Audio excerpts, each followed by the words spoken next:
Today we have a very good friend of mine that I'm excited to sit down and talk to about stuff we've never talked about before. Touring musician Clayton Q is with us. From the farm that Johnny Cash called the center of the universe, this is the Jack Vale Podcast. I like Willie and I like Waylon. You want me to ride? You gotta play some George Jones and Conway Twitty. Just keep it country cause I'm here, Billy. Like a little bit of hip-hop and give me some Man in Black. You can kiss my cash.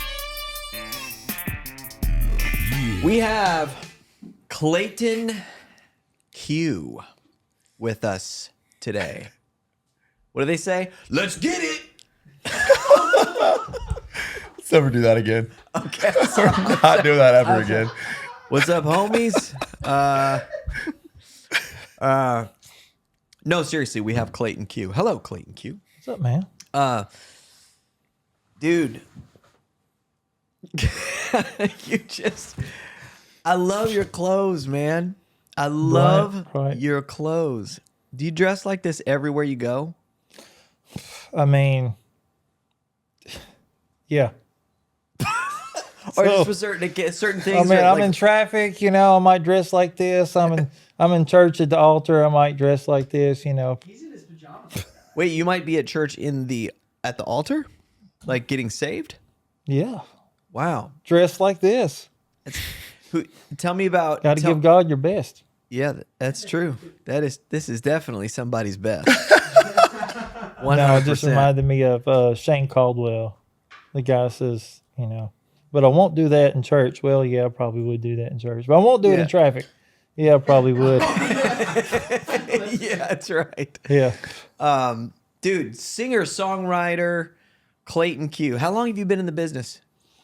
Well, I'd say I've been in Nashville 20 years, but I've been in the business, I would say, I grew up with music. I started when I was in high school, and I would like to contribute or pay tribute to earlier in my career. The first thing I ever done musically was outside of, when I was younger, my family gathered around my grandmother in a 3-room house, 30 people deep, everybody playing banjos and dulcimers and guitars and singing Tom T. Hall songs and Will the Circle Be Unbroken, Really? I had an upbringing like that. When I was in high school, I started singing on Tuesdays and weekends at this little place called the Tradewater Cafe, Dawson Springs, Kentucky. Real small town, 1 4-way stop in the middle of town. I'd sing karaoke on Tuesdays, and they'd let me get up there with my guitar. And on the weekends, I'd go to my uncle's barbershop there in town. Barbershop. To get a haircut? Yeah, but he gave haircuts, and and then people would come there on the weekends to play music. It was the picking place. Really? It's where you go for free music and gossip. And gossip. Yeah, Is that where you're from, Kentucky? yeah. Okay. So you moved to Nashville for music, or did something else bring you here? Well, I went to a small school, graduated 62 people in my high school class, real small, and I ended up getting a scholarship to college for art. I loved the arts. Yeah. And I came to Nashville because I wanted to be more in the music industry, but I wanted to be close enough to home without moving, too far away. Western Kentucky, I'm only child, Only very child. close to my parents. Okay. So I came to Nashville, and it's like I can go to school here, and I can play music, and I really just used that as an excuse to get to Nashville to play music. I wanted to be so just involved in the music scene, and didn't know anything. Really wet behind the ears. Didn't know anything about how to do anything, but just How old were you? 18. Okay. 18 when I came to Nashville. You've been here ever since?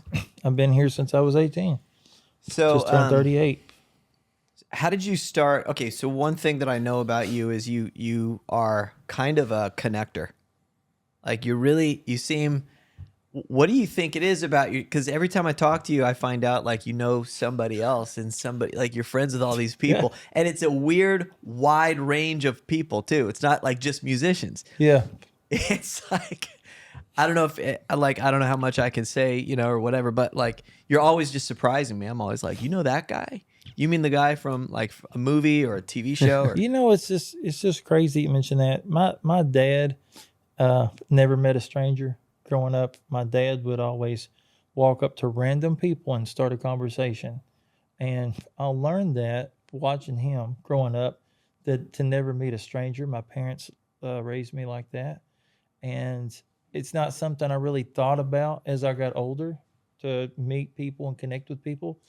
But as I started meeting people, I'd say, hey, that's cool. You do that. Hey, that's awesome. I might, even though if I didn't, I would say, I might know somebody that wants that sometime. Yeah. Just stay Yeah. connected, or, hey, I'd like to be your friend. And that's it. I just want to be your friend. And then over time, as people, I started saying, hey, well, this person, does this, and this person's looking to do that, or they do that. I think they would be great together. I would just call them up and say, hey, you know what? No, you're not looking for this, but I think you guys would just be great together. And I've in college, I discovered this guy named Zig Ziglar. And the best way to get what you want is to help other people get what they want, and it'll come back to you. Oh, interesting. And Yeah, that's true. I started living by that 15 years, 16, 17 years ago. Yeah. And I've been able to do a whole lot in my life just by connecting the dots for other people. If I can be, the dot connector to pay it forward, things will come my direction eventually. That's interesting. I haven't met, I'll be honest, I have not met a lot of people like that. And I have met two specific people that I can mention within that I've known just recently, and that's you and Mac. Both very similar. I know for a fact, as you're talking, Mac's got to be sitting there going, yeah, because I talk to him, we have this conversation all the time, you're a connector too. And it's really interesting. Again, a real wide range of different people, whether they're behind production or in front of the camera, or just people who know people, or whatever. I think that's so cool. Part of being in the entertainment for me that I've learned is, I wanted to be involved in the music industry, but then all aspects of entertainment is, it's just every single thing where, like you said, I enjoy it. I enjoy seeing things cultivate and happen, whether I'm a part of it or not. But knowing just myself, just me knowing, hey, you know what? I put those people together, and now they're doing stuff, and they're producing a movie, and hey, I don't have to have a thank you or a mention, honorable mention in the credits. It'd be nice. I don't have to have that, but I'm here just to my piece to give. Yeah. May not be able to give anything monetary to people, but your time and your values, and if you're connected to someone, you can help someone else. That's what we're all. This world is not my own. Yeah. And nothing in it is mine. So I try to pay everything forward. Yeah. And you're also a raw talent and touring artist, and you're independent, right? I am. So I've seen your bus and the big with your face plastered on the side of it, and when that thing rolls into town, people must think somebody's here. I have people all the time send a picture to my Facebook, or people that know me over the years, be like, somebody I hadn't talked to in 6 years text me, take a picture going down the road in Nebraska, and they're like, I just saw, what you say? Man, I'm sorry, I didn't know that. I didn't know about Hey, dude, man, I see you going down the road. It's a good feeling, and something that's behind the scenes on that, there were a lot of working pieces in order to get a bus. And the bus, is my third bus. My first bus had 6 million miles on it. It was a MCI bus. It was formerly a Pink Floyd crew bus. It belonged to the Bellamy Brothers. Before that, before that, it was a Greyhound. And they just started cycling through buying used Greyhound buses to build out. They were cheap for crew buses, for music tours. And, someone earlier mentioned Rodney Crowell, and I don't know where it was in another podcast, but I bought one of his buses and sold it and saved up, ate ramen noodles for years. Basically, it's a term of speech that, so to speak, that I ate ramen noodles for, 20 years to save up to buy a bus. But have a lot of people that believed in me over the years that would buy my merchandise, and I'd save tip money and, what money? Sorry. Tip money. Like, spell that for me so I can just. TIP. Oh, gotcha. Okay, good. Thank Yeah, goodness. yeah, All right, yeah. go ahead. I'm not dancing up in here, Jack. No, listen. I'm just. You're He's from California. sick. Don't worry. He He's from is California. sick. No, You did I- not just go there. It didn't Hollywood register with me guy. until about 5 minutes after, but that is Come sick. on. Hollywood guy over here. That's all looking- I think about. Oh you know? my Oh, god! yeah, right. Okay. Well, I just wanted clarity. That's all. And is. you know, so I got the bus, and you know, it's a lot of hard work to get there. You know, we had John Snyder. You had John Snyder on another episode. You know, I saw that you had. Yeah. And John and I toured as his opener for a couple of years on the Bose Extravaganza tour.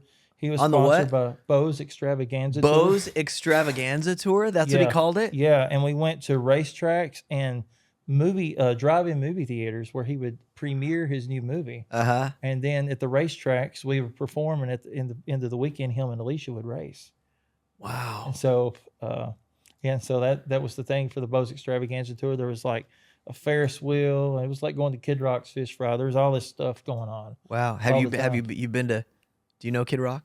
You met him? I've been fortunate enough to be Around him. around him. Okay. I got to go to his house a couple times. Yeah. New Year's Eve parties. Yeah. Know a lot of people in his camp. Mm-hmm. Real solid dude. Who designed your shirt? I designed it with Manuel. Manuel. Manuel makes custom clothing. Is that a place or a person? It's a Manuel's a person. So Okay. his have you ever heard of a Nudy Suit? Nudie So, suit or soup? Nudy Suit. Oh no, no. Nudie Suit. You're a Nudie I'd Suit. love to give me some nudie soup. Hey, Manuel made Johnny Cash the Man in Black. Really? He designed. He said, "I need a new look." He said, "You need to wear solid black, son." And he made him a triple collared black vest with 6 buttons down the front. Hold up. So this And same That's guy, real? That's real. Manuel. Manuel, Yeah, what a guy! Manuel, and he's still living. And this is the second piece that I have from him. And so this is a one of one. He took pictures of my rings, and so I mean, like I've got the chief Indian head on the back between the shoulder blades, my rings. I got the phoenix over here on the shoulder. Oh my god. And he took pictures of my rings. Look at He that. said, basically, whatever he designs, you say, I want these things, and this is kind of what I want.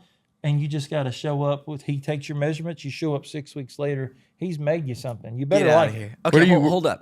Let me ask you a question. I gotta ask you this. You don't have to be like, you don't have to tell me how much that shirt cost unless you want to. You can, but if you don't have to, are you gonna tell me? I'll tell you, and I'll tell you why. I'll tell you why I'm going to tell Or- you. Because working in the music industry and being involved in depth in it and knowing country music history, Manuel's a part of country music history. He's put, if you ever watched older episodes of people on the Opry, Porter Wagner, a staple of the Yeah. Country Music Yep. Hall of Fame, Grendel Opry, always wearing the rhinestone suits. Mm-hmm. Well, Manuel learned that craft from his father-in-law. His father-in-law was Nudy.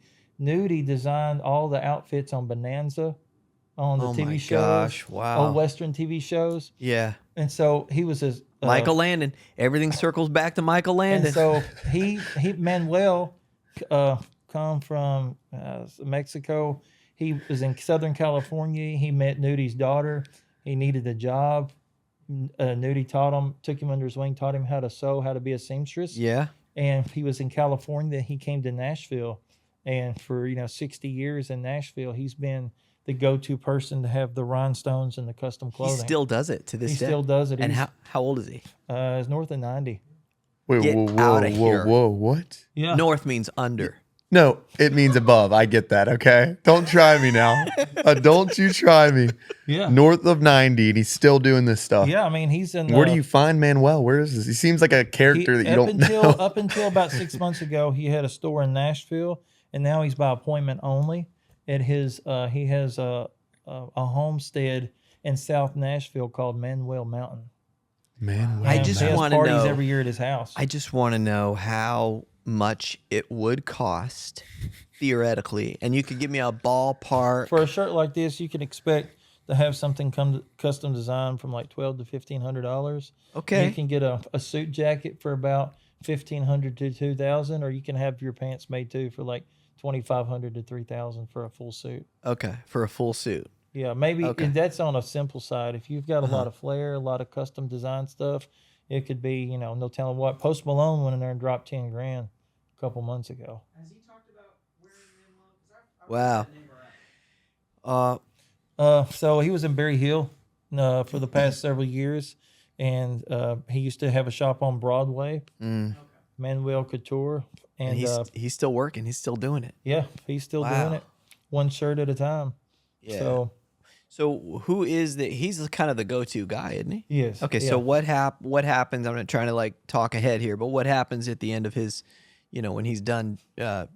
So it's too late for him to do anymore. Well, his son Manny Cuevas, so Manuel Cuevas, It's gonna stay in the family. Cuevas has started his own custom design work. Yeah, and there you go. And so it's wild. Also, I've Okay. been talking to Manny about coming to getting one of his shirts soon, have him design something for me. And he's in his 40s, I think maybe he's 50 years old. Wow. But he's got awesome design work too, so he's part of the bloodline. Great, got it. Both of got them it. have similar but different types of influences. Yeah. Can you go through his son right now, even if you wanted to? Is it a little bit cheaper? I wouldn't say that. I wouldn't say that. You don't sacrifice quantity for quality. Mm-hmm. So I wouldn't say that anything is cheap. Mm-hmm. You get what you paid for. Yeah. I didn't know if, sometimes they'll have like a family business, and if you have the guy at the very top who's been doing it for all these years, there'll be a certain price, and then if you I definitely say both of them are undervalued because of the time that it takes to make a shirt and to sew. I mean, you think, okay, well, I'm going to Manuel, he's 90 years old, he's got seamstresses that work underneath him. If you walked in like 3 weeks after you ordered this shirt and said, I need to speak to Manuel. Oh, he's right in here. Oh, hey, Clayton, I was just sewing your shirt right now. And he's actually sewing, he's putting my rhinestones on. Get out of here, He's really? the guy that's doing it. I mean, they have basic stuff, but he is the Dude, guy. I It would wanna- not be a Manuel shirt if he did not Yeah, lay we need his to meet hands this on it. guy. I got to do this. So I want to do this. Let's get him on your show. No. I'll get him up here. Is his You will? name? Yeah, we'll get him here. No Oh, worries. you got to get Manuel on this show. No That worries. would be Yeah, he's so great. incredible. He's amazing. Okay, so you know what? It's occurring to me now. I met him once. I got a picture with him. Right? Do you remember that? Yeah, right Out here at the farm. at the farm. Yeah, and he was sitting in Johnny's chair, I think, at the farmhouse. Yeah. And you're like, you got to come meet this guy. You told me all about him. I'm like, yeah, I've Yeah. heard about this guy. He's a legend. Yeah. This guy's literally a legend. Yeah, Oh He my is, gosh. Yeah, if we get him on the show, that'd be awesome. yeah. That'd be so cool. So there's one of those shirts, and that's it. One of one. One of one. Is the brand apostrophe S like Manuel's or Manuel? Manuel. This is Manuel. And is he? You said what's his new place called? Mount Manuel. No, his homestead where he lives, or he's lived the past several decades, it's just known as Manuel Mountain. It's Okay. up on a hill, South Nashville, kind of close to Franklin. And every year he'll have a party out there. And Marty Stewart's been a customer of his for many years, one of his clients. Marty Stewart's been known to show up out there. I mean, different people in the country music industry have been known to show up and just get up on stage and perform at his party. He's got a stage out back that's about as big as this area, and they built a big wooden deck dance floor. They get out there and dance mariachi bands.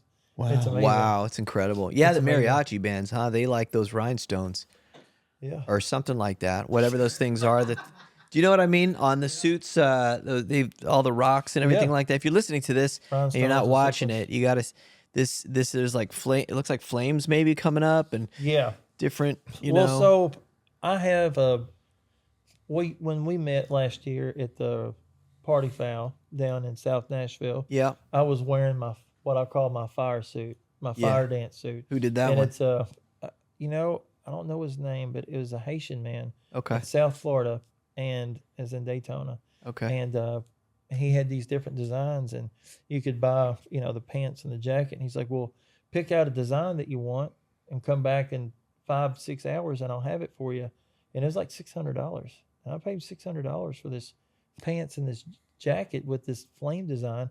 Come back 6 hours later, he had flames, a skull on the back, sequins and diamonds all over it. I mean, paint, just scattered roses. And he got it done in hours. Like 6 hours painted. He painted it on. Okay. And so he had some kind of, and so that's I had. It's different. It was different. I wear bright colors sometimes, things with crazy stuff that it's just kind of different. That out of the norm, I create my own style out of that.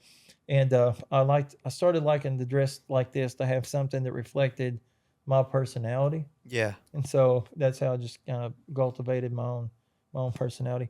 So, but I was wearing that, and I told Manuel, I want something like this that I feel like is like my fire dance suit. Like when I'm on stage and I'm energetic, and I act, I feel like I'm doing a rain dance. I'm doing my fire dance. I'm on fire. Yeah. And so he designed this just purely off of what I told him that I wanted. He never saw a picture of the jacket, but he put the flames on it and the Aztec, Cherokee, Indian designs. So wow, it's incredible. Yeah, Man, So would you say you slowly kind of developed this style over a period of time? Yeah, and that's just it's nothing like, that really fits. I just see something that looks kind of wild, and I think, man, somebody's gonna look at me at least. Yeah.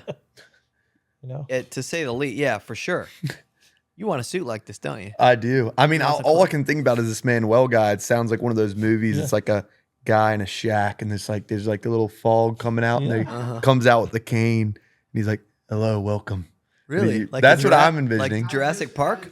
Not Hey, Jurassic Park. the Dos Equis guy where says I'm Yes. not always really Is that what he cool, looks but like? when I am, I guarantee you they modeled the Dos Equis guy after Manuel. That's how kind of cool what he I is. was. I'm serious. I was That's how envisioning cool this he guy is. in the secret shack. No one knows how to get to him, but if you get to Manuel, and he's in this thing, and you just go in there. It's secretive. You get the suit. He's making the suits back there. Yeah. You got to know the password. You got to know the password. Gotta know You the walk in the password. door, and there he is, Manuel. Yeah. I'm kind of glad I want to meet him, but I'm glad I haven't met him yet because I get to paint this picture in my head. Yeah. Yeah.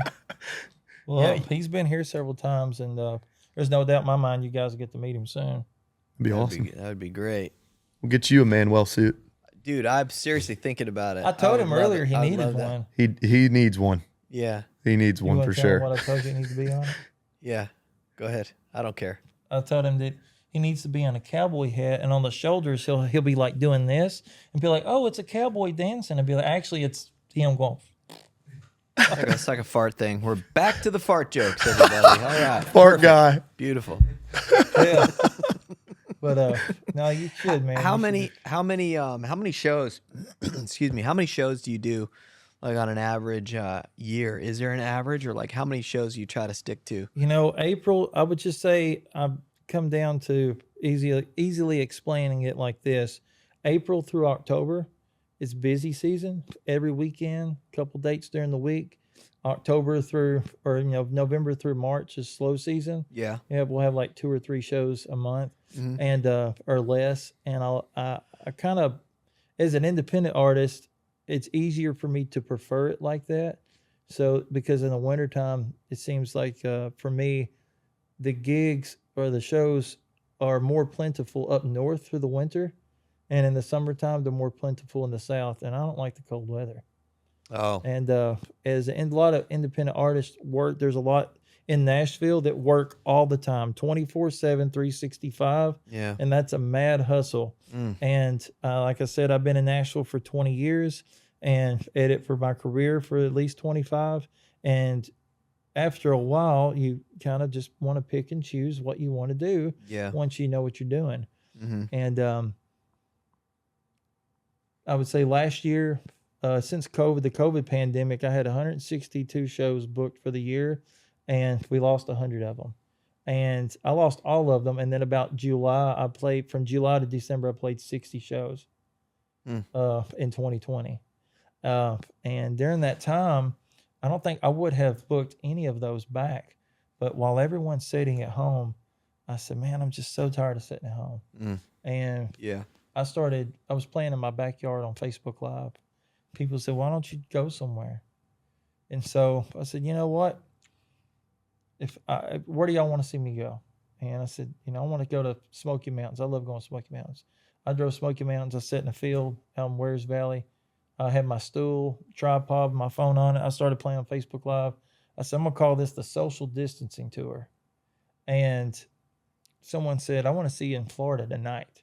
And I said, well, if you want me to go to Florida, you need to send me $250 right now. And I posted my Venmo, and between 3 people, I got like $300 in an hour.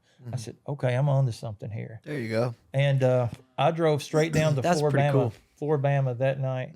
I got there, the sun was setting, and I said, well, I guess I'm going to turn around and go home. Someone sent me a comment that said, hey, I've got a condo 2 hours up the road in Gulfport, Mississippi. I'll send you the code. Just go stay there for the night.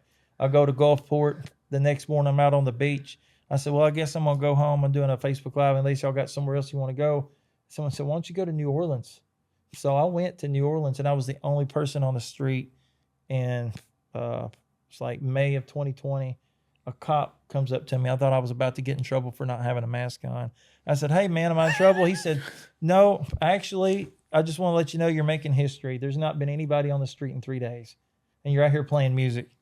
And I was doing a Facebook Live performance on Bourbon Street, Tropical Island, during the COVID pandemic. And so then someone said, they messaged me, said, hey, could you come back down to Panama Beach? It's our 15th wedding anniversary. And they had been on a cruise that we were on, and we played Mexico a couple years prior. Yeah. I went down to their place, and this, I'm about to tell you, I'm doing a couple of these short trips. I'm in their backyard the next morning. I'm doing a Facebook Live. Someone comments and said, hey, I see you did their wedding anniversary. It's my parents' 20th year, and they're big fans. And we also were on the cruise to Mexico with you. Will you come here if we pay for your plane flight? So I went back to Nashville for a night. I went straight to Salt Lake City, Utah. From there, I went to Venice. I was in Venice for a week. I went back to Salt Lake City, and that's about the time when all the riots were happening. And literally, when I left Salt Lake City and got to Nashville, Salt Lake City is burning down at the Capitol. I was just there the day before. Yeah. It was during all that time, but it was a crazy, but a lot of people all over the country, they saw people that knew me from playing music had saw me that I wasn't afraid to go out and venture out and discover the world during a time when everyone was in, and it was kind of like I was taking the vacation to my fans. Yeah. And so all these talent buyers started reaching out to me, hey, I love what you're doing. When things kick back up, we'd like to get you full band. We'd like to get your band. We'd love to have you play at this festival and this fair and this event and this venue. Hey, we'd like to sell tickets. And I ended up in June booking like 60 shows in a month. Wow. The rest of the year. And several of those shows from the following year, that led into, we spoke about this earlier, Alicia, John Snyder's wife, booking me to come play his birthday party, and then asking me to come on tour with John. Gotcha. As his opener on the Bose Extravaganza tour. That's how that happened. We were both got sponsored by Furman Power Equipment. So John was probably, let me guess, out touring performing as much as he could during that same period of time, right? He was. So there wasn't a lot of that going on, but there was definitely a handful of people who were like, I'm going to go out there and do it anyway. Yeah. Carmen was one of those guys. All the, even in Christian, the whole thing, the whole industry was like shut down. And then if you did book something, it was canceled, and there was all that stuff. And so I remember having that conversation in 2020 with Carmen, sitting there on the bus, and he was telling me about how, like, he just insisted on persisting. He was like, went out all the time to do shows no matter what. And people were grateful because, gosh, everybody was so bored and sick of doing nothing. And so when there was a chance to go out and do something, they went for it. And people showed up and drove sometimes. They sure did. Yeah. Long distances. Yeah. Yeah. Yeah. Wow, man. Why, so I'm curious. So you decided to do Facebook Live. Facebook is, I barely use it anymore. My grandparents were on there. Parents are on there. Yeah. Sorry, Jack. I know you're a big fan of Facebook probably, but, I like Facebook. Okay. It's great. It's great. But like, why Facebook Live? Why not like Instagram? Why not like TikTok was popping. Like, why not those platforms? Why were you on Facebook?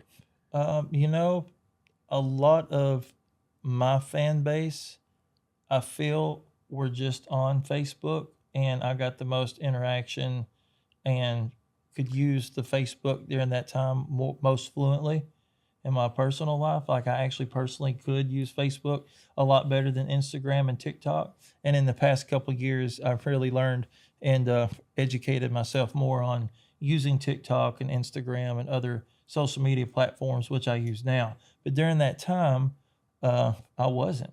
I was just like, Facebook was the way that an independent artist Really? like me was just using, people in my circle.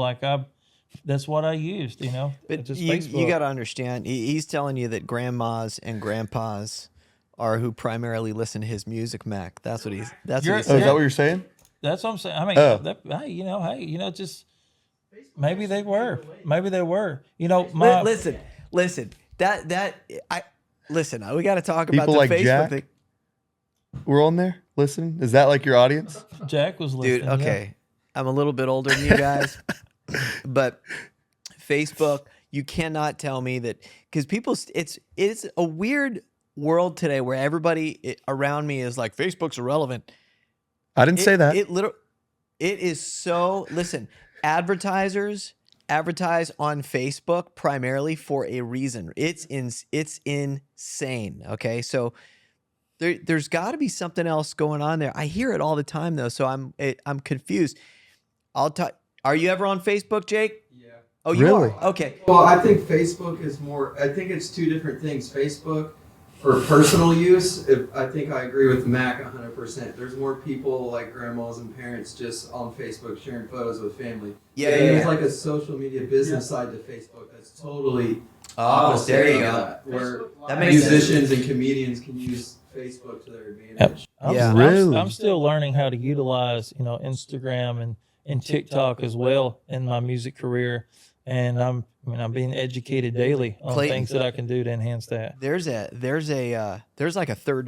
party apps and stuff like that where you can like connect all your social media accounts and go Yeah. live on everything at once. I've never done that. I've never done that. I know Yeah. that there are. I've seen that. Yeah, you know what I still do? I'll go live sometimes on Facebook, and I'll do a show. I'll sit in front of the computer and talk and answer questions and stuff like that. Maybe play a few videos, and then when I'm done for like 30 to 60 minutes, I'll jump on YouTube. I'll do the exact same thing. It's always a little bit different, but I'll do that, and then sometimes I'll do that on Instagram. But yeah, it'd save a lot of time if you could connect everything and then just go live. And a lot of people are doing that. He's been trying to be so quiet. Dude, what are you doing? Dude, I think I heard you crack it open or something. What was that noise? I was trying to be quiet about the cracking it open, and it was even louder. And then like a little bit of it dabbled on the side of the couch or whatever, and I was like trying to wipe it off like quietly and gosh, obscurely. man. I'm sorry, my bad. That's okay. What were you saying? I don't even know now. Jeez, see what Must you have been did, a lot. Mac? Must See have what you been a lot. did? No, I think I Dang. screen recorded one of my Facebook lives. I then tried to upload it to Instagram as like a video. Oh, yeah. But then I was thinking, well, yeah, people just think I was live on Instagram. It didn't work like that. Mm-hmm, It took forever to load up. too, Yeah. So. It's really complicated because they're always changing the way they do things. And now on every platform, you want to be vertical too. That's the other thing, so that it fills up the whole screen. Because if you're widescreen, which is the professional way to do it, it's a tiny little thing that you see. Yeah. Whereas you really want to be full screen. So yeah, I hear you, man. I've been in the social media space. It's been really hard for me to keep track of what the heck's been going on and like where I should be. Yeah. People like to gift you money for stuff. You've experienced that, I'm sure. Like Yeah, people will I tip you have. money on stuff. Have you found more success in that on YouTube or on Facebook? In people wanting to send you gifts of and stuff like that? Facebook for sure. Because on Facebook it's just stars, right? I mean, I put my Venmo, my Cash Oh, yeah, App, and yeah, my yeah, PayPal. yeah. I have no Yeah. shame. I'm an independent artist. Yeah. You You that want makes to sense. send me something, and I do that for multiple reasons. If I'm performing live somewhere and someone's watching that can't be there at the show, maybe they'll want to say, hey, here's a little something extra for you, and that's cool. I'll take that. They don't think there's anything wrong with that. And then on another way, sometimes I hold I got lots of music memorabilia. We were talking about that earlier, and I'll say, hey, we're gonna auction something off, some 4 or 5 items off, or 100 items, whatever. off on my Facebook Live, and they'll send the funds there. I'll ship them the items, and then we'll just take the funds between some other people that I'm involved with, and we'll decide 4 or 5 people that we just send the funds to. What items? So, what are you talking? Like what? it's What? just Give me an be like, example. like there could be some things, some autographed items from other considered celebrities or artists, or some music memorabilia. Mm-hmm. I've had autographed NASCAR passes. I've had pictures from John Rich and John Snyder, autographed. Just certain things, just they've done a lot of great work with it. I've got like a whole suitcase of just things that could potentially be auctioned off for the future. Mm-hmm. And I just kind of save those, and then certain times when I have time, or there's other folks that I'm involved with that do the same thing. Yeah. So it's try to pay it forward that way. Yeah. Too, That's as awesome. we talked about earlier. Yeah. That's cool. Yeah. So being an independent artist, when you go out and you do these tours, do you have a manager, or do you kind of manage yourself? You're independent. I have learned as much as I could about how to manage myself. And it's not been that since day one. I would say my career has come in like 5-year increments. So like the first 5 years in Nashville, I'm going to singer-songwriter nights. I'm watching other songwriters. I'm playing independent, 30-minute showcases, and I'm learning like how to cut my teeth, going to watch other live shows. And then the second 5 years, I'm like, man, I'm young, I'm eager, I'm in school, I graduated, I got a job, I'm working, and I'm trying to be involved in the music industry, and I really want to do something impactful that it seems like unobtainable that I can get to the level that I want to get to. And I actually ended up in a completely different industry. I don't think you and I have ever talked about this. I grew up listening to a hip hop group called the Nappy Roots, and they were playing downtown Nashville. And so I went, and I ended up meeting this guy had this wild jacket on. I said, man, I really like your jacket. And he's like, cool, I'm Dre Jackson. I'm a tour manager for the Nappy Roots. I said, man, that's awesome. I love the Nappy Roots. I grew up, I love country music, and I love, Nappy Roots, hip hop music. Grew up listening to him in college down here. I just gotten out of college. I said, I'm a graphic designer, and I want to work more in the music industry, and if you got anything I can volunteer for? He's like, yeah, it's always good to have somebody extra in town. He gave me his phone number, and I give him my number.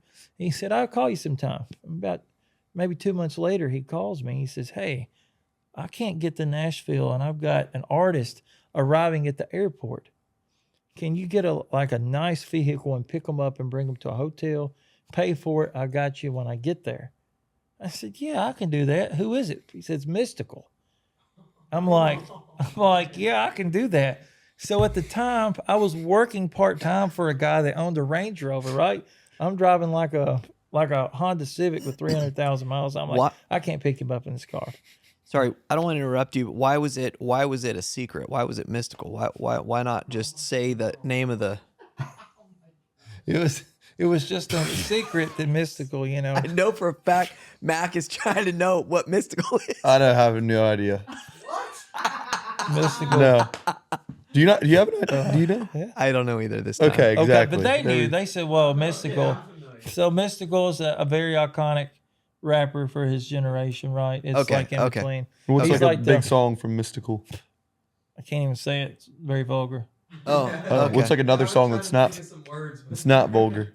He did a remake of James Brown, Shake It Fast. Watch yourself. I don't know who James Brown is, but we're not going to sit on this for too long. Oh, all right. Do you know who James Brown is? Dude. Name a song that James Brown has done. How? I feel good. Oh, yeah, I know who that is. Okay, I know who that is. Yeah. Watch me. Papa's got a I know who that brand new is. Bag. I know who that is. I do. I really do. I know. I've heard his songs. Okay, all right. Anyway, I'm getting back. I'll But get I'm to with the you on guts. mystical. I I'll did get not to the know guts of either. the story. Yeah, Well, I hey, admit, shout out I to admit. Mystical. He's Shout super out. cool. He knows Clayton Q. Yeah, just so you know, mystical, like everybody knows except for me and Mac. Just, even back there. So Anyway, I borrowed this Range Rover, picked him up, right? Uh-huh. He gets Nashville, manager gets Nashville. He's like, hey, that's a good job. We're going to go, if you want to go with us, we're going to go to this festival called the Gathering of the Juggalos, hosted by ICP. And so I'm wanting to work in country music, but here I am in the depth of all this heavy rap music all of a sudden. And I've got to figure out how to cultivate this opportunity to utilize it for myself. I had a friend that was an independent rapper. He was like, oh man, dude, I'll give you anything if I can come with you. I said, yeah, it's cool. Come on. He's like, just tell people you're my manager. And I'm like, okay, that's cool. So my friend's name, Stillmatic was his name. So I was like, okay, yeah, let's go. And we're following Mystical and the manager and his whole crew up to the Gathering of the Juggalos. They say, yeah, this vehicle's back here. He's with us. As soon as we pull in, Exhibit gets out and Charlie Sheen, and they're just sitting there. And so Charlie Sheen goes on stage. The Juggalo people are like throwing ceiling fan blades and water bottles and rocks at the stage, and they're going whoop whoop and all this crazy stuff. And I'm like, man, this is super cool. I bump into a guy, Vanilla Ice is like right here. Oh, so I'm dude, like, you mean the realtor? Cool. Right, the realtor. The realtor. No, the guy from Amish Mafia, right? He's in the Amish show too. So anyway, Mystical's on stage. Guy's manager say, hey, take your guy to go out there. A guy goes out there and he's acting real excited.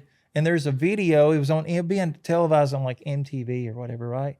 There's a video of me running across the stage to get my buddy on the stage, like 60,000 people out there, right? Yeah. Anyway, long story short, we get back to Nashville.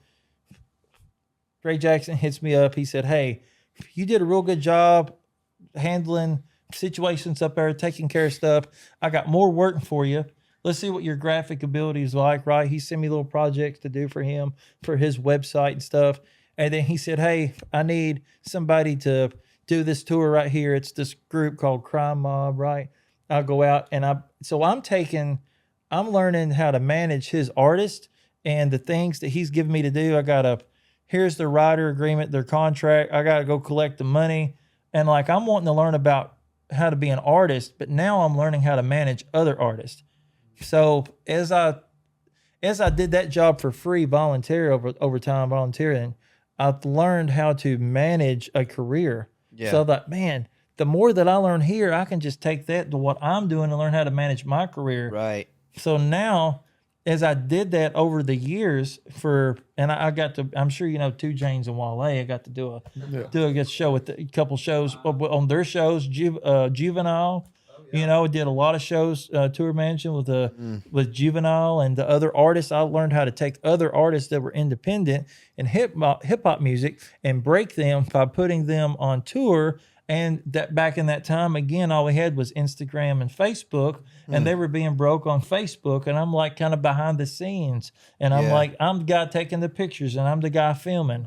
And I'm learning how to do that for other people. Uh-huh. So then finally I got to a point where, I'm working, I'm in Nashville, got a college degree, but I'm working a day job and I'm going out on the weekends, managing these other artists, and at nights through the week, I'm trying to figure out how to do music and stuff, and I'm putting together a band, and we're playing at 30 minutes, then we're playing an hour, then we're playing 2 hours. We learn how to learn enough songs to play 4 hours, and I quit working with the hip-hop music, and I start from square one, playing in my garage and playing at the VFW and playing at a bar with my band. I've got starting from square one with nothing, with a crappy PA system, and I'm rolling around in my 5 people deep in a pickup truck with an enclosed trailer, and I'm trying to call these places, hey, we'll pay you to let it out. And I'm telling my band, yeah, we're getting paid. Meanwhile, I'm working and saving up the money to pay them, and I'm paying the venue to let us come in and play. And so I'm really, really starting at square one. Yeah. And eventually, your name gets out there. They like you. They want to have you back. They'll pay us. Someone else is there. They're like, hey, well, we know the people at the VFW over there. People at the VFW. Hey, we know the people at the county fair. Yeah. County fair, you play that. Hey, we know the people at the state fair. Hey, we know our cousin's got a venue here. Yeah. And so word of mouth just organically starts spreading in the grassroots efforts of cultivating your career. And that's really how I started as the basis of my career. It's like, like I said, 5 years coming to Nashville, wet behind the ears. I'm real green in the music industry. I get an opportunity. I'm doing something completely different, but I learned how to take what I've learned in the music industry, working in management, and apply it to my career. So now I don't have to. A booking agent would be nice, a manager would be nice, but I don't have to have those things because I feel that God put me in an environment and provided me with the opportunity to learn that skill set so that I could do it for myself on the level that I had the ability to. A lot of Christian undertones on this show. I'm telling you, man. Every time somebody's on, man, that's really incredible, man. There's so many things that you do for yourself, and then it just takes away like having to worry about having somebody else. I mean, it may not. I don't know that it's always going to be like that for you, but it is now, and you're good with that, right? I'm good with that for right now at this time. Yeah. The opportunity is always there to continue and grow. And as you grow, there's been more people to come and say, hey, I believe in what you're doing. I like how you're doing that. I want to be a part of your team. I want to help you grow. Just like we were talking about earlier, we would see the puzzle pieces and we want to connect them for other people. I've been fortunate enough that, like I said earlier, eventually you do that for other people, it'll come back around. People will do it for you. Yeah. And they have been. That blessing's been coming back to me tenfold without expectation of it too. So I feel very blessed and fortunate for that. And now I'm building a team. I'm continuing to build my team of good people. I appreciate that so much, man. It's been nice getting to know some decent people around me. Yeah. You're definitely one of them, and I got to tell you, life's too short, man. There's so many people out there that want to steal from you and that want to screw you over. I had a conversation not that long ago with a friend of mine. He's a friend of mine now. At the time, we were kind of getting to know each other a little bit or whatever, and he's kind of in the business, and we sat there over coffee, and I came to the realization in the conversation where I just felt like, you know what? I don't have that many friends. And it's really a weird, it's not something I've ever really thought about that much. I've been very content with my family, my wife and kids, and, and one or two people that I would call friends, and I never really complained about it or anything like that. But yeah, I said it. And then almost right when I got the words out, I'm like, yeah, I guess what I just said is true. I don't have that many friends. And then I started to look back on some of the people that at the time, I kind of felt like were my friends, and I could literally pick every single one of them out and go, oh, they wanted this from me, and they wanted that from me, and they wanted, and I think maybe in some respects that made me distance myself from not only those people in my life eventually, but also from building new relationships with other people. And even like right now, like it's so great to know you. It's so great to know Mac. Jake, it's great to know you, buddy. Ben, I mean, it's just, I feel like God's, surrounding me around, putting me around people that are going to be really important people in my life. And even you and I recently were talking about, can we mix match, comedy, music, do some kind of a Clayton, Jack, tour and take it to the road. And it's important to me in the future to make sure that those people around me that we're like looking out for each other, that we're good, good hearts, just a bunch of good hearts, trying to do what's right. I know that, I hope it's okay to talk about this. If you don't want to talk about it too much, that's okay. I know that you recently lost your dad, and I did, like very, very recently. And man, I got to tell you, man, I lost my mom recently. So when you gave me that news, I get it, and I think anybody who's lost a parent,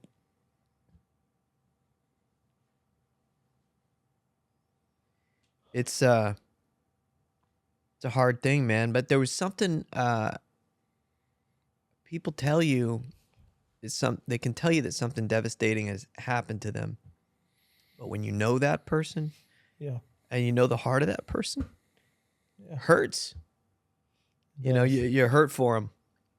So, you know, right away, you know, when you gave me that news, I just, you know, just started praying for your heart and for your Thank you. family and Thank you. We And were all that talking just stuff. the day before, mm, and I was yeah, that's on right. the road talking the day before, and That's right. That's I'm right. fortunate that have your friendship and your prayers. It means the world to me and my family, and yeah, it was definitely an unexpected thing, but I was fortunate that I got to be there Great. with my mom Yeah. and my Mhm. dad. How's your mom doing?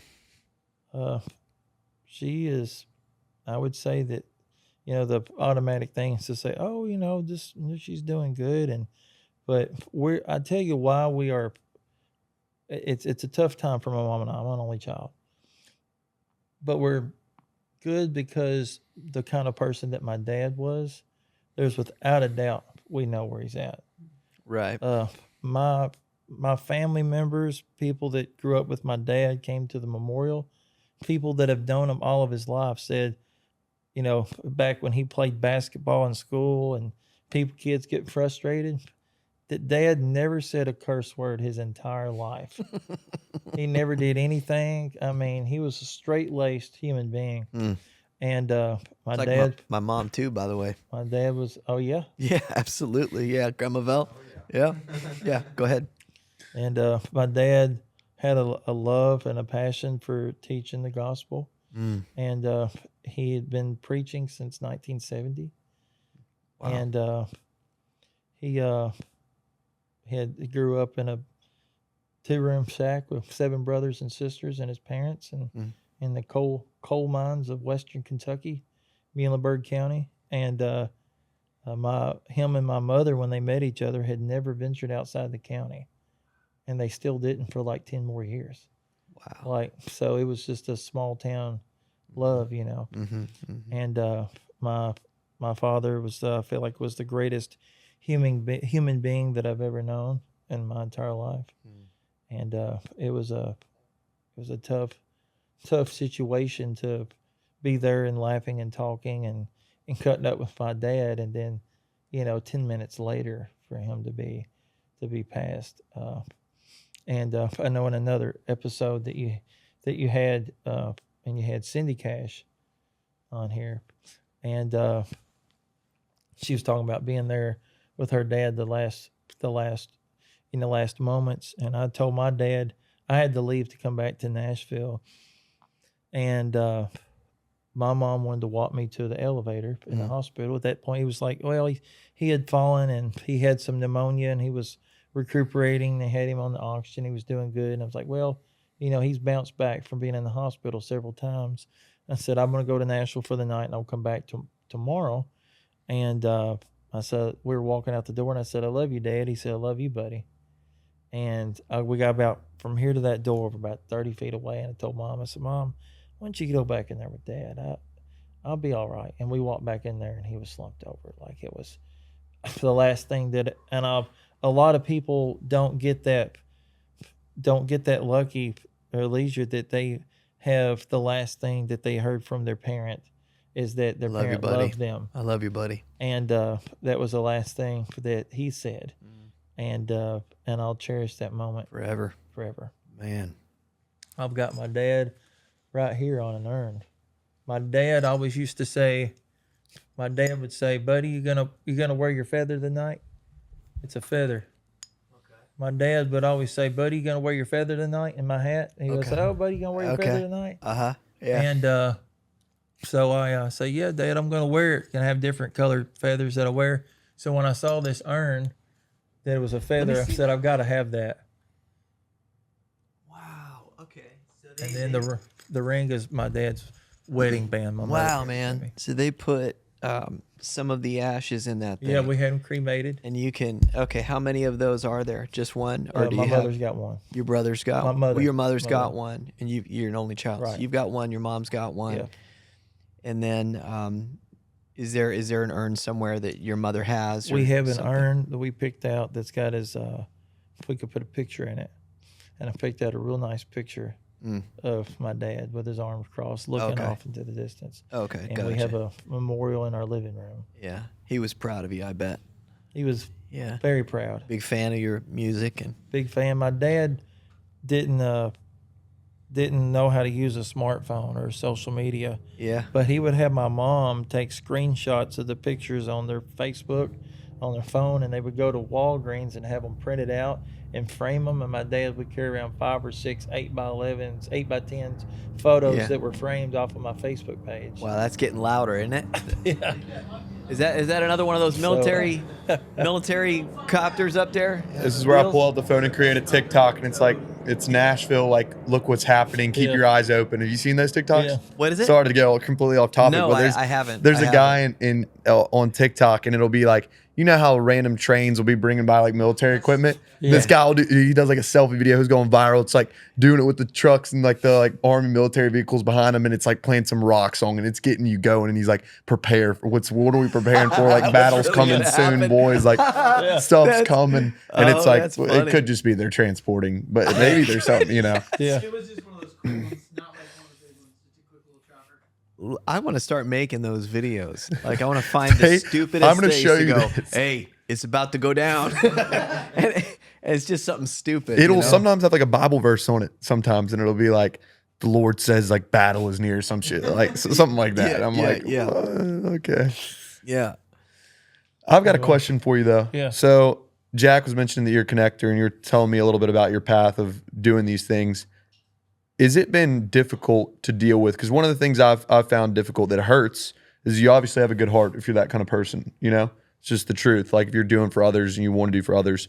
But a lot of times you're not expecting immediate anything back. You're not expecting people to do anything. Right. You're doing it because you want to help connect the puzzle pieces. Right.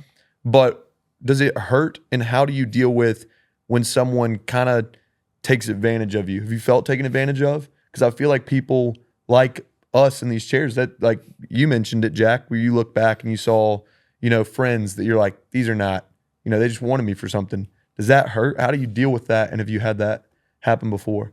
I've had it happen before, and you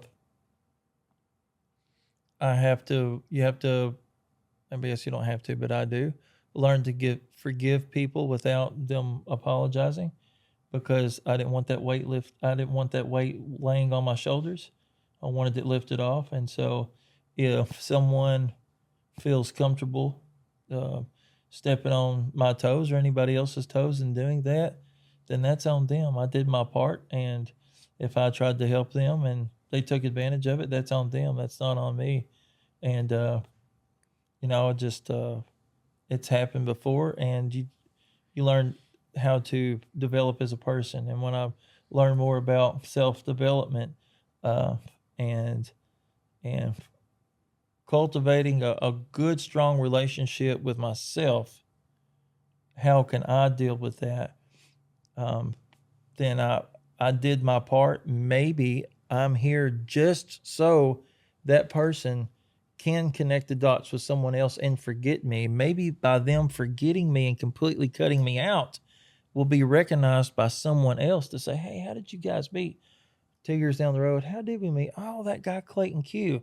And the guy that's in the corner that says, Clayton Q, oh my gosh, I've got to call Clayton Q for this. And that's what really helps me out. And they wouldn't have happened if these people hadn't have forgot about me for 2 years. You really, okay, that's a stretch too. You really just thought, like, way down the line, like maybe 2 years down the road, this could happen, Yeah. and he's over there. It could. Yeah, it has could. been. No, you're right. Yeah, you're right. Thanks for asking that. Yeah, yeah, Got you. it's true. It's true. That makes a lot of sense. I've seen those situations happen too. You know, Yeah. it does happen like that sometimes. I'm here today because of Jack, right? I'll tell you why I'm here, because of Jack. Is on my social distancing tour, I go to Florida, and my cousin Chad, he's an Army Ranger. He's retired out of the military, but he was kind of sick, right? And he was getting sick, and but later on is when I messaged you. I don't know if you remember. I messaged you, asked him to make him a get well message. Well, I was at his house before he got sick, and I walked in. As soon as I walk in, I hear this big long toot, right? And his daughter's laughing. She's like 9 or 10 years old. I said, "Oh, what are you watching?" He said, "She's watching Jack Vale on YouTube." I said, "Man, I love Jack Vale." And he said, "Man, she is 9 years old, and when she gets home from school, she wants to watch hours of Jack on YouTube at Walmart." Wow. He's a single dad, and so she's got Barbies and stuff. And he said, "Here, check this out. She's got a pooter." And she runs up to me. She's like, "Hey, Clayton, guess what?" And I'm like, "What?" And she does it. She knows how to do it. And I was like, "Man, you do that really good." He said, "Here, we got 2 of them. Take one." He gave me one. And so about a couple, so I was like, "Man, that's super cool. Yeah, I follow him too online." So a couple months later, he got COVID, and he got deathly sick with COVID, where he was in the hospital, and they were calling the family to say, "Hey, Chad's in real bad shape." And I thought, "Man, what can I do to bring this guy some joy?" And so I reached out. I sent Jack a message I emailed him. I emailed you like info@jackvale.com or something. It's like, he'll never respond. And I told you what was going on. And you emailed me back and you were like, "Yeah, I'll make and he sent a video. "Hey, thanks for being a big fan. I hope you get better, you and your daughter," and this. And so I sent it to him. And he's like, "Man, that's so awesome, man." I said, "I can't believe you got Jack Vale to make a video for me." And you remember that? And I sent you an email. I remember. I didn't know "Hey, that was you. Here's my number. Call me sometime." I sent you a message. Said, "Here's my number. Please call me sometime. Yeah. If I can, I'm in Nashville." And Yeah. you responded back, "I'm also in Nashville. I'll call you." Yeah. And then I didn't hear anything. About 4 or 5 months later, he calls me. I'm like, I didn't have his number. And you said, "Hey, it's Clayton." I said, "Yeah." He said, "Hey, man, just going through stuff. Hey, do you want to have lunch sometime?" I said, "Yeah, man, let's do it." And that's how we got connected. Me and Jack got connected. Wow. And it was just, Yeah, man. paying it forward to other people brought us together. Yeah. And you see why it was supposed to happen was, I think, God was really watching over that, kind of overseeing that, going, maybe trying to hook me up with good-hearted people, like just good people. Yeah. Yeah. That's cool, man. Yeah, man. And here you are. Here I am. Thanks, buddy. Bunch of 9-year-olds watching thank Jack's stuff. Thank Bunch you of for 9-year-olds, I know. man. Thank you for sharing that. It's tough, it's hard. Guarantee he's going to replay this 10 or 12 times. So Yeah, me. yeah, he's going to be sharing this to everyone. Oh yeah. My cousin. Yeah, man, what a great story. It's hard, I think, because I had talked to John Schneider about being typecast after the Dukes of Hazzard and how that was like, what that was like. And I've talked to a lot of people who really found it hard to transition into something different. And I feel, I felt myself having to deal with that. It's not easy. It's tough because I am so grateful, incredibly grateful that I have been able to establish an honest, a living and put food on the table for my family and do this line of work. And the thing that kind of kept me going was messages like that, emails from people. And it seems like always, somebody's always in a hospital bed and, something like that's going, or the loss of a loved one or whatever, you cause me to laugh again, or whatever. And I love that so much. So I would just keep going. And making people laugh has always been really important to me because I understand how it makes you feel. Yeah. And there's nothing I like doing more than laughing.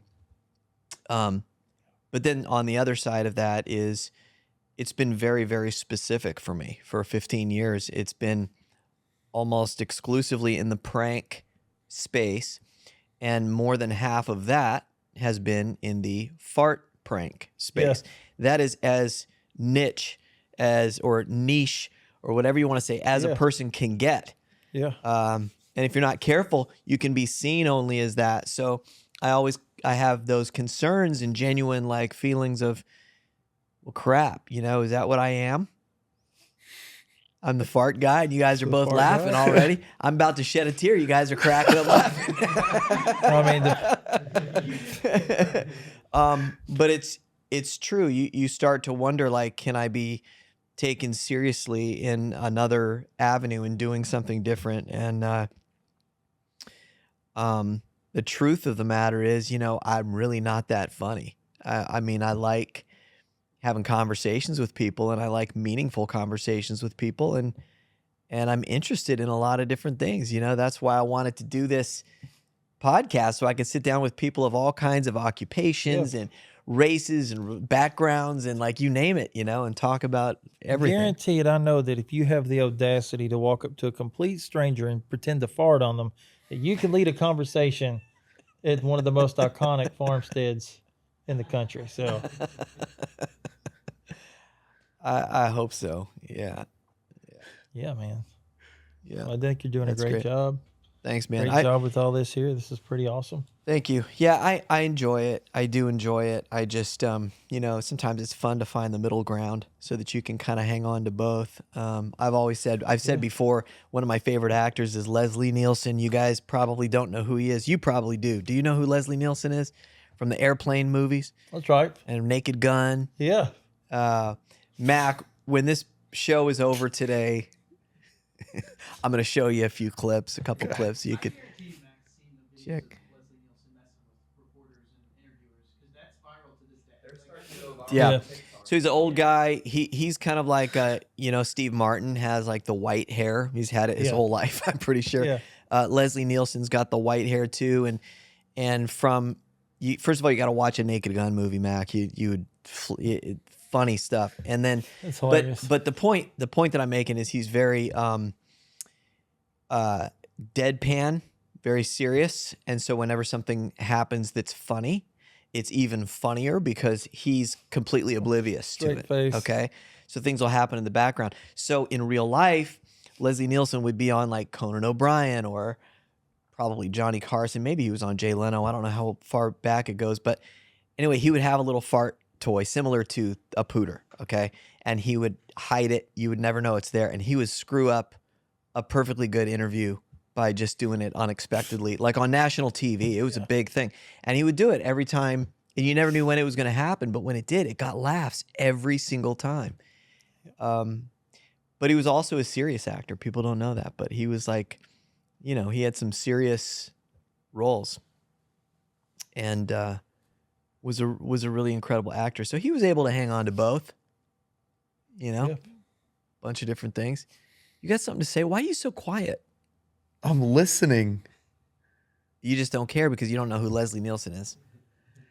Young blood's learning today. I'm not going to say anything. I'm going to savor myself or whatever the word is. Save myself. Whatever the word. I'm not. You're going to save yourself? What do you mean by that? I'm not going to say anything because I don't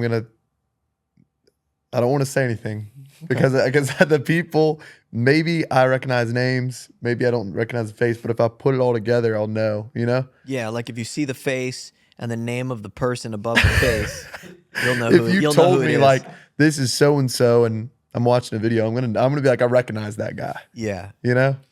But maybe I don't know these names I've as got well. a song called Save Myself. You need to listen to it later. Does it have Save to do with all that stuff? It does not. Yeah. Okay. But I'll listen to it either It's way. all about waiting until you get married. Max said you knew Airplane. You know Airplane, right? Yeah, I know airplane, Airplane. but I don't want to get into the whole thing of the first time we talked, the conversation. I look like an idiot. I'm not doing it. Not doing it this time. Not doing it. Not doing it. Dude, Leslie Nielsen has this funny line of like he's on the plane and they're like, "Surely you can't be serious." And he's like, "I am serious. Don't call me Shirley." Yeah. Yes, I've heard that line. Okay, yeah. So the dog one was hilarious that we saw the other day. Remember that, Jake? He's like I forget, I don't even know what movie it is. It might have been The Naked Gun or something, but he's like, there's a little dog and the shot goes to him like playing with the dog, and you can barely see the dog, but you see Leslie doing something, feeding the dog something, or whatever. And he stands up and this woman approaches him and he's like, "Your dog has a peculiar look on his face." And she goes, "That's his butt." And he says, that explains why he wouldn't eat the treat I just gave him. Dude. It's a weird picture. And completely straight face the whole thing. So it's just so absurd. It just is hilarious. But I love stuff like that. Yeah. You know, I've always loved that kind of stuff. And you've obviously got a great sense of humor. What? Clayton Q. Yeah. What? What do you mean? Yep. Yeah. Yeah. Well, thanks for doing this with us. Yeah, man. I really appreciate it. Love to have you back sometime. And then we're going to be doing some music pretty soon too from the little stage over here. So we're going to start doing that kind of on a semi-regular basis. So we want people to start coming in here so we can get that too. Dropping 5 new projects let's say projects, 5 new records, songs at the beginning of the year. Yeah. And probably going to do 1 a month with a music video for like the first, 5-6 months. And it'd be great to do a release out here. When, so where can people go to listen to your music right now? Any streaming platform. I get predominantly a lot of play on Spotify right now. But we've got music videos on YouTube and Facebook Watch, and I'm starting to have more things on TikTok and Instagram on the reels and the video. And you can stream music on iTunes and Amazon Music and Pandora and Spotify. And it's just at Clayton Q. So yeah, sometimes I get so sick and tired of saying everything that you just said. People will ask me, and I'll start it and I'll go this. And so finally I got so frustrated. I'm like, just Google me. Google, I just tell them, just Google Jack Vale, and everything will come up, and that way you can just pick whatever you want. Yeah. And you could do that. I've Googled you before. Yeah. I found a lot of your stuff that way too. Oh yeah. I saw a music video that you did where you were like, real young. Yeah, you were like in your underwear. Oh God, Clayton. I was in an undershirt. Come on now. I was in my undershirt. I had like now. Abercrombie hair, emo hair, right? And it was my very first music video. A friend of mine shot it for his college project. Our budget was like $27. And there really is something with your underwear? I'm in an undershirt. It's called Ripped Oh, an Away. undershirt. I was just kidding about Oh, the I underwear. thought you were when being you started serious. the when you thing, I was started like, that, I wait a was talking minute, about there that. really is Ripped something? Away. Oh It's my God. very first music video. But Really? Okay, I didn't see that. Yeah. I did see the one where you're like a dead guy. that's Save Myself that I was telling you about. Yeah, you're a dead guy, and then all of a sudden you're like dead, and it's kind of creepy, and then you Went start back to singing. the You hearse. start singing. Yeah. Yeah, you actually start singing. I was on this platform, iTube247.com, and it goes a lot of overseas play. And that was my first #1. And I was on like 100 plus it's called Country Gold at an AM gospel conglomerate. Mhm. And because of AM radio play, I had my first #1 on that record. And in the music video, I filmed it during COVID and recorded it during COVID. I have less than $1,000 in promotion, production of the music video, everything for Wow, the song. And it was like a #1 that's amazing. during COVID for that. It's for a that great song. It's a great And, song. Yeah, man, it was great. And Is that the one that is that the one where John Rich is in the beginning of it? no, he's in That's a Blue different- Collar America. Blue Collar America, and John Rich is in there. And He is. I saw John at the beginning of the video shout out he had his Redneck Riviera. Yeah. Right there. Try some Redneck Riviera. So the it's scene great opens in a because bar, right? He was just coming out with the song "Shut Up About Politics." Yeah. And we filmed that song, and the day that he released "Shut Up About Politics," I also released "Blue Collar America." And so Oh. when people were searching for new John Rich song, Oh yeah. my song was "Blue Collar America," Clayton Q, "Blue Collar America," featuring John Rich on YouTube, right? Yeah. But the Google search results pulled it up on all platforms. So people were searching John Rich's new song, and it was popping up my song. Oh, good And they job. were clicking on my Great song marketing. and clicking on his. That was- So his charted top 10, mine charted top 100 Billboard Yes. independently. And I was Yes. like, yes, and it was there for about 2 days. That was And great. so for an independent artist to have something like that Perfect was real great. timing. And John was okay. We texted about it. He was okay with that. He said, "Man, great job marketing. Proud of you. Glad to help you." John's been a great mentor to me and a great friend through the years of getting to know him, like we were going back earlier in my conversation about going to songwriter nights and watching live music. I couldn't get into the bars because I wasn't 21. I don't drink. I never have drank, but the security's not going to know that.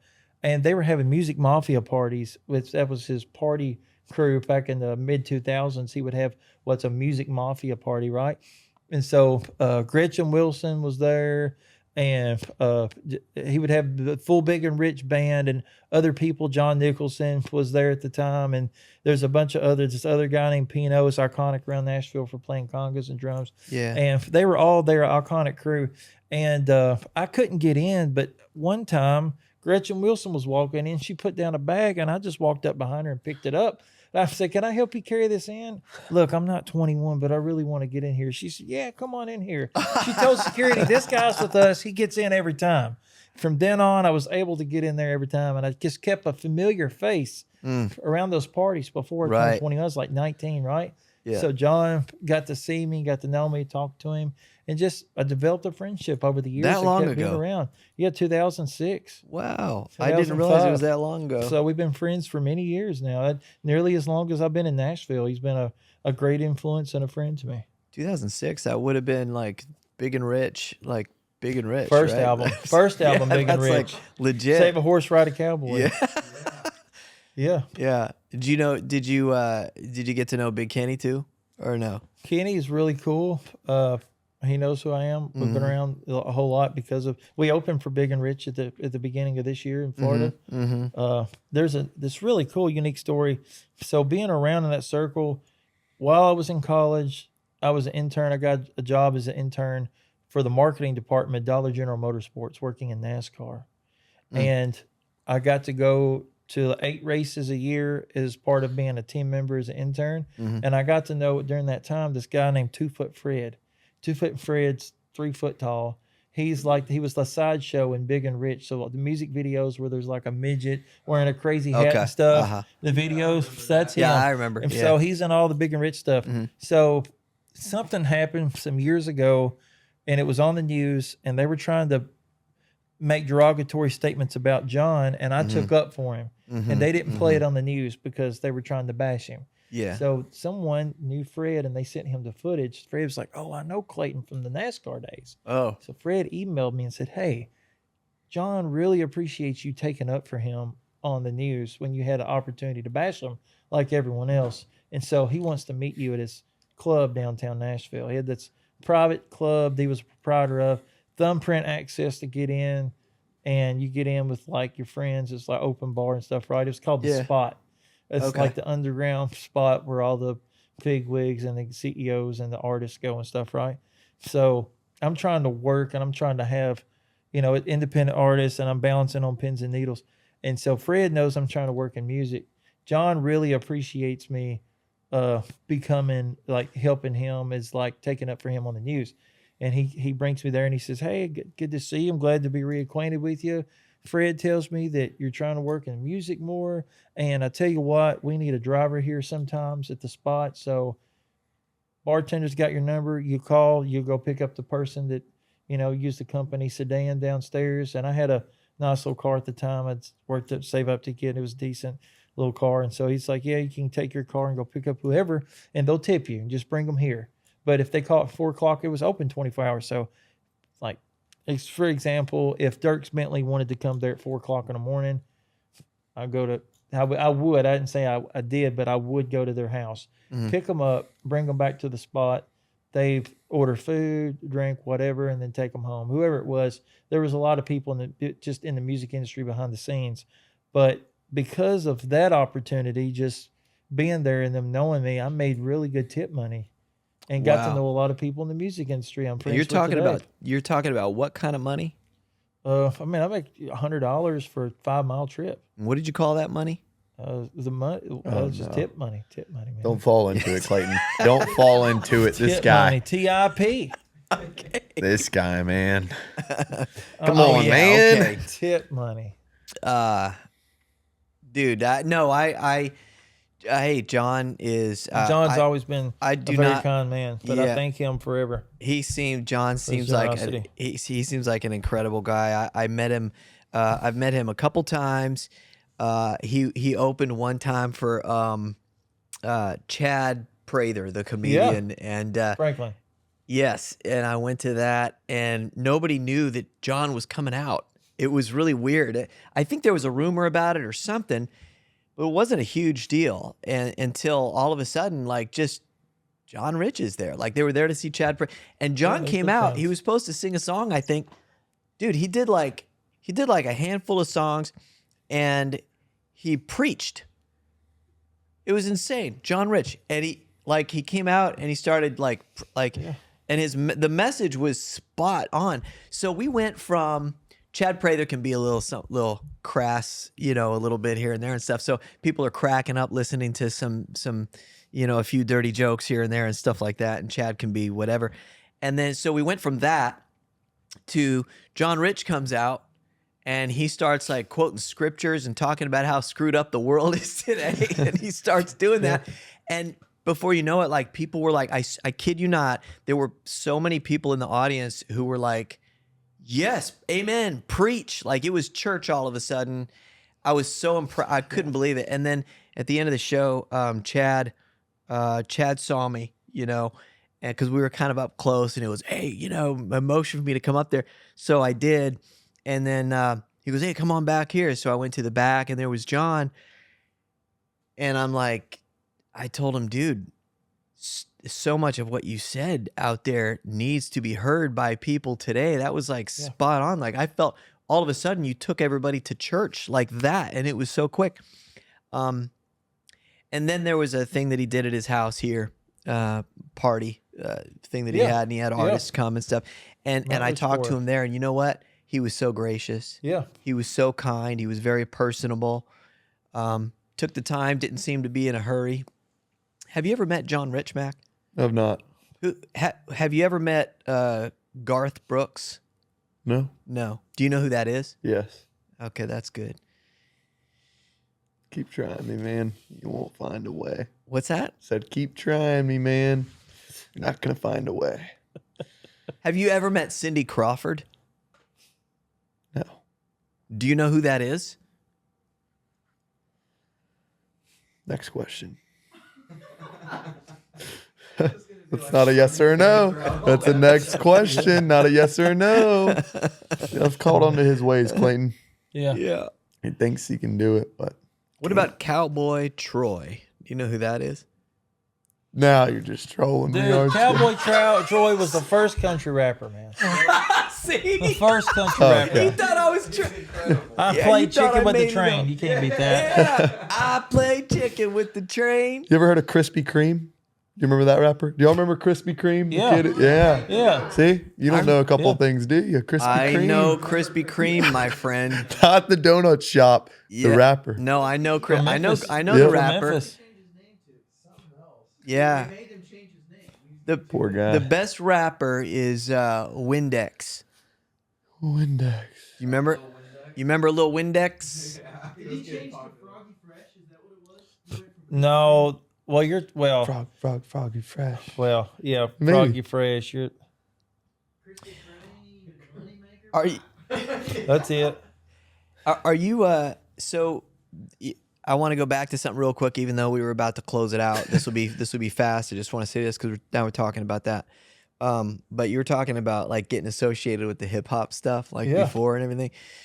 Were you a fan of hip hop like back in the day, like at all? I had those influences growing up. You know, it was hip hop and country was on your burnt CD rolling around town. You know. Yeah. I mean, I couldn't afford to get an aftermarket CD player in my car. I had a Walkman with a cassette that you put the wire running to the cassette player. You know, roll around. Wow. Hubcap spinners. You know. But yeah, we you know, I grew up with, you'd have Tim McGraw, and then the next song you'd have Nappy Roots. Yeah. You know, I was growing up in that age where we were, the digital age was just starting to come out, and so like in advertising to the youth more so with hip hop music, and I had lots of different influences of different cultural backgrounds from where I was at, and different places and different musical influences, and that was just like a melting pot. Yeah, for sure. Breland was on here. And Breland. And he goes, he was talking about being raised in a Christian home and how he had to get familiar with all the music that he wanted to. He had to listen to it behind his parents' back and stuff like that, because his parents were both ordained ministers and stuff. And I didn't really say this on the episode, but I was like, dude, I could so relate to that, because when you're a kid, I had all the Christian stuff up on the walls and everything like that.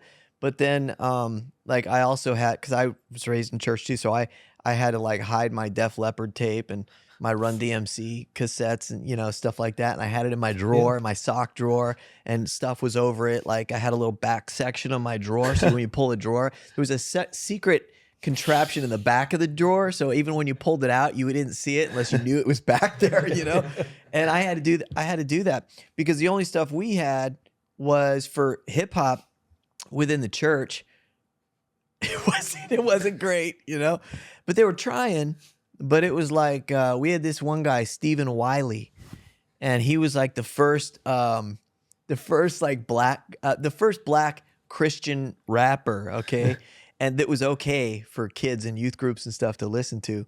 And I'll never forget it because we were thrilled to death because it was, at least we had something. And he was I could probably remember the lyrics right now as I'm sitting here thinking about it. But it was so bad. The music was so bad. Because in a world where you had Run DMC and you had Sugar Hill, you had some good hip hop stuff. What did you say? Was you that video you sent me, Rapping for Jesus? Did I send you a video? Rapping for Jesus, rapping for Jesus to the beat. To the beat. Rapping for Jesus, rapping for Jesus to the beat. And then they would do the little till the beat, beat, beat, beat, And then it would be my name is Stephen Wiley and I'm rated highly and I rap to a T. So sit down and just listen to me as I rap religiously. Because I'm righteously righteous, I'm justly just, faithful to the Lord, into whom I trust. If you think I'm boasting, you better relax. 'Cause when I speak God's word, I'm speaking the facts. Rapping for Jesus to the beat. To the beat. That was it. That was it, dude. You just did it, dude. Yeah, I did it. That was it. And even back then, though, it was just getting started within the church, so you could listen to this stuff. But you knew this is not true. You know what I mean? But they were trying. And then one time there was this Christian show on TBN, was back then, the Trinity Broadcasting Network, and they had this guy on there doing an interview to explain to Christians what rap music was. I'll never forget watching this and just feeling so, I felt bad even by our standards at that time. I felt embarrassed for the guy because you had this white guy. His name was Blaine Bartell, and good guy, great guy. And he was sitting there conducting the interview, and he said, "So for those of us who don't know, Stephen, explain to us what rap music is." And Stephen Wiley, this black Christian rapper, had to explain exactly what it was. And he would look at him and he'd go, "Well, rap music is basically putting rhythm to rhyme." I mean, it was that bad. And I was just going, "Oh my gosh, everybody knows what rap music is. This is this is awful," everybody knew. Anyway, that's what we had. And he released a couple more records after that. And then slowly, now we have Lecrae and, DC Talk came out. Even when you listen to DC Talk's very first album. Oh, Jesus Freak is, it's still great. Yeah. Anyway, I don't know. I'm sorry that we got off on that. You did pretty good at rapping. Thank you, brother. Thank you very much. Yeah. I could keep. Dude, I threw a beat. I did scratching. Yeah. Yeah. That's great. Dude. I love it. Yeah. Glad they thought it was good. I'm sorry, Clayton, your part was good. That's it today, everybody. We'll see you next time. Hey, for Bon Aqua, Tennessee, it's pretty good. Yeah, I would say so, yeah. If I could rap, that would be a sensation. But I can't, you see, y'all, I'm just a Caucasian. That's the only line right there. It's my only line I ever come up with. Yeah. Thanks, dude. I appreciate it. Kiss my cash.